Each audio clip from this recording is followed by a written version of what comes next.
Hey everybody, so here are some of the tips and tricks we're going to try to be a better drawer. So you have this owl link, and what you want to do is you want to either put it on your phone, put it on your Chromebook, whatever works for you. You want to make sure it is upside down. You also want to make sure it's in a good place for you to see.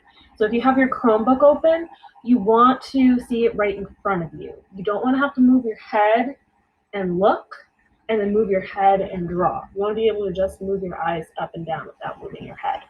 If you have it on your screen, you can just have it right next to you and just put it in a spot again where you're moving your eyes but not your head. I like it next to me and I'm drawing here. Some people like it a little more like above them like that. That works a little better too, actually. I think I'm gonna go with that. So you might be a little intimidated, you might be a little overwhelmed. This is a lot going on. This is going to take you 2 periods to do because you're going to take your time and you are going to do a lot of erasing. And that's okay.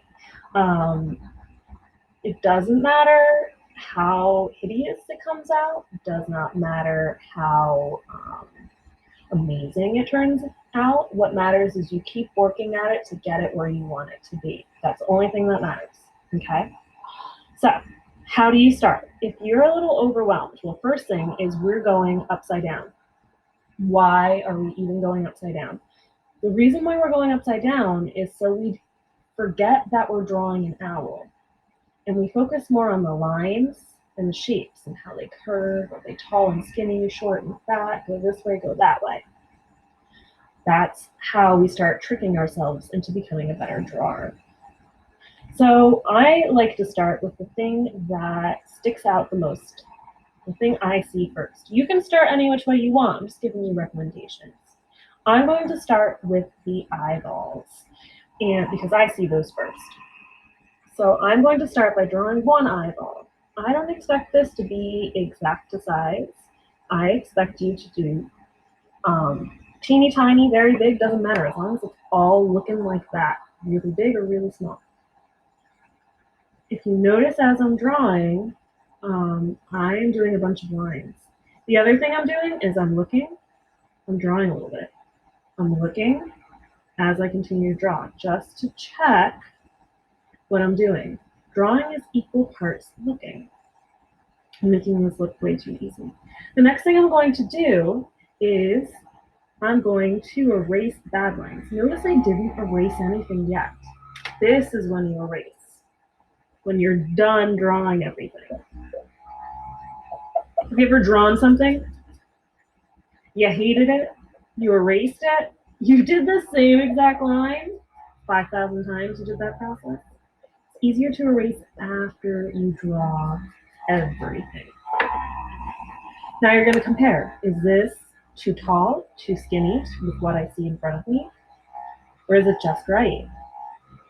I think mine needs to be a little bit like linear down here. So notice I'm adjusting, and now I'm erasing.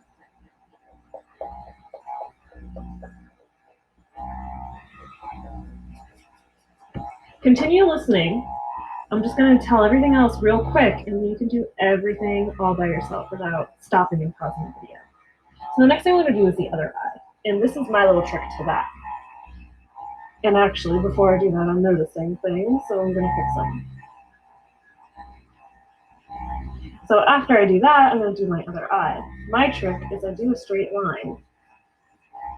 So I know if my eye is too big or too small, these lines instantly tell me this. Then I'm going to measure how wide it is, and that tells me how wide my eye needs to be. So I don't have to think. And now I'm going to fill this up with my second circle.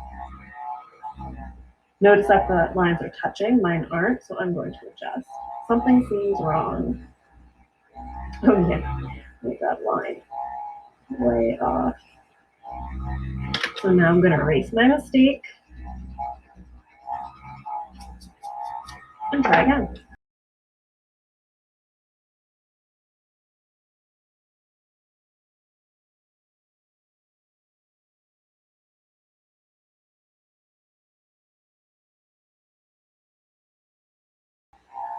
Not absolutely perfect, but I can live with it. The next thing I'm going to do is the inside of the eye, the black part. And I'm going to look and actually notice this shape. Do you see that crescent shape? That sideways moon? I'm going to look at the sideways moon to figure out how to fill in that eyeball.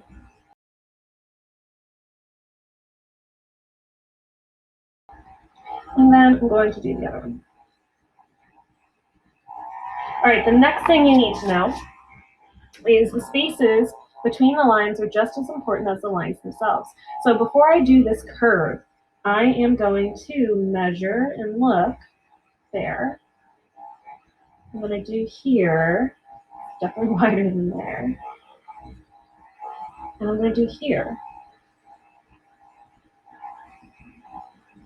And now I'm going to draw in the curve that I see.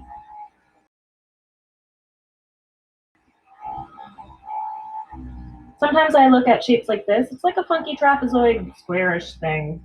So I'm going to start with the squarish side here and then do that part.